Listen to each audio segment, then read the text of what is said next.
What's up, everyone? Back for another beer review, and today I'll be reviewing yet another beer from the Boulevard Brewing Company, and they're out of Kansas City, Missouri, and this is their Dank 7. So they're calling this one a Belgian-style IPA that comes in at 7% alcohol by volume, 55 IBUs, and at the time of review, this can is approximately 2.5 months old. So when I was in one of my favorite local bottle shops, Premier Gourmet, Kenny, who works there and has hooked me up with numerous beers as far as recommendations go, he had like 4 or 5 beers already prepared for me. Like he's like, I got this came in, this came in, this came in. And he's like, how about this one?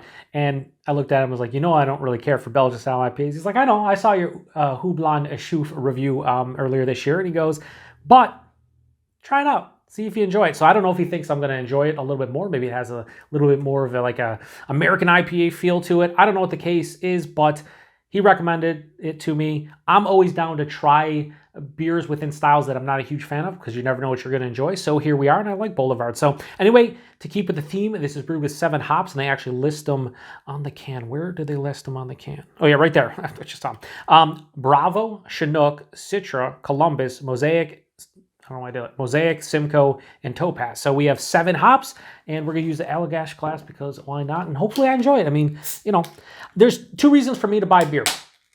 I like the style, or I like the brewery, or I like the, you know, what it says on the label. Like, there's something about the like, and the other one is maybe I don't like the style, but you got to try something out.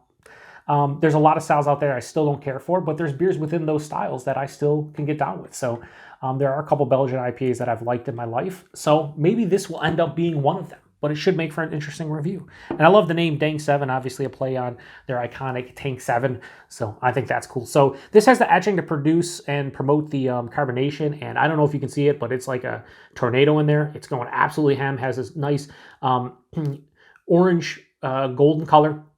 It has some clarity to it, but there's definitely a gentle haze, about a finger of an off-white, creamy looking head to it. Hold it up to the light, and it looks, honestly, it looks beautiful in this Allagash glass. Looks like a beautiful beer. Will it taste great? I don't know, but let's get the nose first. Oh, what the? Oh, that actually smells pretty good. It has this vanilla bubblegum thing, probably coming from the yeast. But I don't remember vanilla too much, but it has bubblegum and vanilla. Nice. It has a little bit of like clove and banana as well, but it's more like bubblegum than banana. And the hops are giving me, I'm getting like citrus, orange, lemon lime, different. Maybe a little bit of like a mango or a peach, stone fruit. But yeah, it's that spicy kind of phenolic yeast characteristic from the Belgian yeast. Touch of herbaceousness, floral essence as well. This, I'll be honest with you, this is, you know, 2.5 months old, right? Has a best by date of August 5th of this year. So they're giving this another 2.5 months. So, you know, they're giving this like 5 months total. And this is like right smack dab in the middle. It smells good. Does it smell like a hop-forward Belgian beer? Not really. Maybe the citrus and a little bit of that like floral herbaceousness could be, you know, obviously from the hops. But smelling this, I don't know if I'd necessarily call it a Belgian IPA. I would know this is a Belgian-style beer. But looking at it, I would say maybe like Belgian Strong Golden Ale. Belgian Pale Ale. I wouldn't necessarily say IPA. Anyway, it smells way better than anticipated. So let's get into it. Cheers, everybody. Thanks again, Kenny, for the recommendation.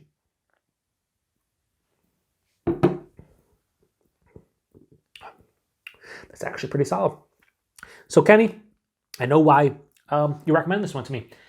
The one issue I have a lot of times with Belgian IPAs and the Houblon Chouffe and just a lot of other, I think Houblon Chouffe is the Belgian IPA from Brasserie de Chouffe.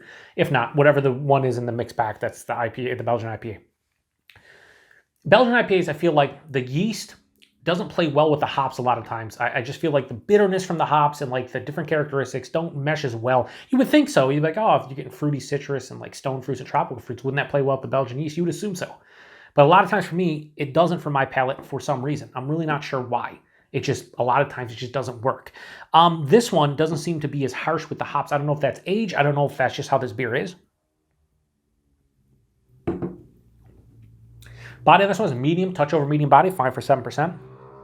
Shout out to the, I think that's like a motorcycle going by or like a dirt bike or something. The mouthfeel though, it's soft. It's not, I shouldn't say soft, take that back. It has a moderate carbonation. It's smooth and has a creaminess like you expect from a lot of the Belgian styles. Body mouthfeel are definitely nice. The taste, forefront, I get citrus.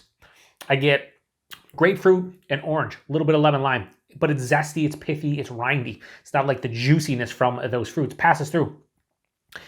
I get some of that bubblegum kind of yeast ester, a little bit of vanilla, touch of a banana.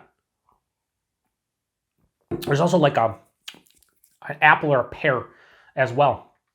As it continues on, what hits me is a little bit of a peach and apricot stone fruit kick, just a slight little punch in the tongue. And on the finish, I'm left with this clovey, peppery, kind of spicy phenolic yeast character. And it's intertwining with a moderate bitterness and a floral herbaceousness. Finishes full on dry. So this is almost moderately bitter. It's full on dry, but all that malt sweetness at the forefront. I shouldn't say sweetness, I just say malt character kind of balances out. Definitely leans a little bit more bitter and dry, like it probably should. But this is a Belgian IPA I could drink and I could get down with. There's enough going, there's a complexity here that obviously I'm telling you, there's 8, 9 different things going on characteristic wise. I love that mouthfeel. The body's nice. I really like the bubblegum vanilla kind of yeast ester as opposed to banana. I think that's another thing too. A lot of times I get banana in the yeast ester and it throws it all out of whack. But I think the bubblegum vanilla thing is more akin to like a New England IPA where you sometimes get that bubblegum kick, like with Treehouse beers. I sometimes even that hop term. Lately I've been getting vanilla, and a lot of times I'll be like, I don't know where that vanilla's come from. A lot of people have said it's probably coming from the yeast, and I'm like, you know what, probably is. And that's what's happening here. And I think that's why I like this one a little bit more than your typical Belgian IPA. 7%, you really can't tell outside of the body. Yeah, thanks, Kenny. Like, I would have not picked this up 100% if you didn't recommend it.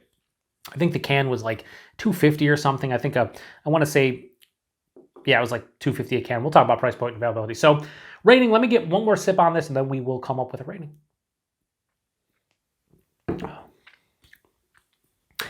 Dank 7 from Boulevard. Keep in mind, this is not one of my, I mean, stylistically, this is one of the better I've had with it. This is probably like a 4.5 out of 5 stylistically.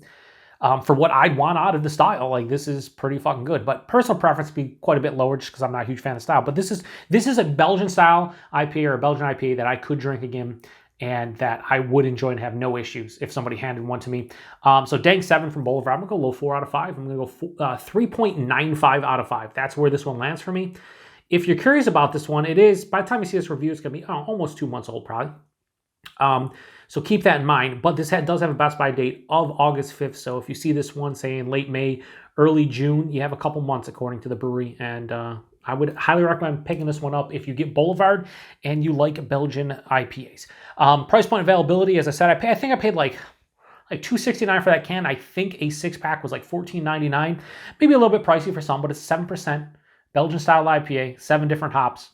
It's not a bad price point, honestly, for a 6-pack. And could be cheaper, could be more expensive in your neck of the woods, but that's what it is here. And then I believe availability of Boulevard, they're starting to see more because of the whole thing they got with, who was it with, Amagang and Firestone Walker. We took a hit on Boulevard's distro, it seemed, over the past X amount of years. And then lately, a lot more of their stuff is showing up here. A lot of their, barrel-aged beers and beers like this. So I'm glad that Boulevard's back in full effect here in Buffalo, New York. Might be different in your neck of the woods, but it is what it is. Anyway, if you've had this one before, post in the comment section. Let me know what you thought about it. What's your favorite Belgian-style IPA? If you did have this one, where does this rank for you? Because I'd be curious. Again, this is definitely one of the better American-brewed Belgian IPAs I've ever had. And I'm going to drink the rest of that and have no complaints. So thanks again to Kenny. Thanks to everybody stopping by for another beer review here on the Beer Patrol. To the next one. Cheers.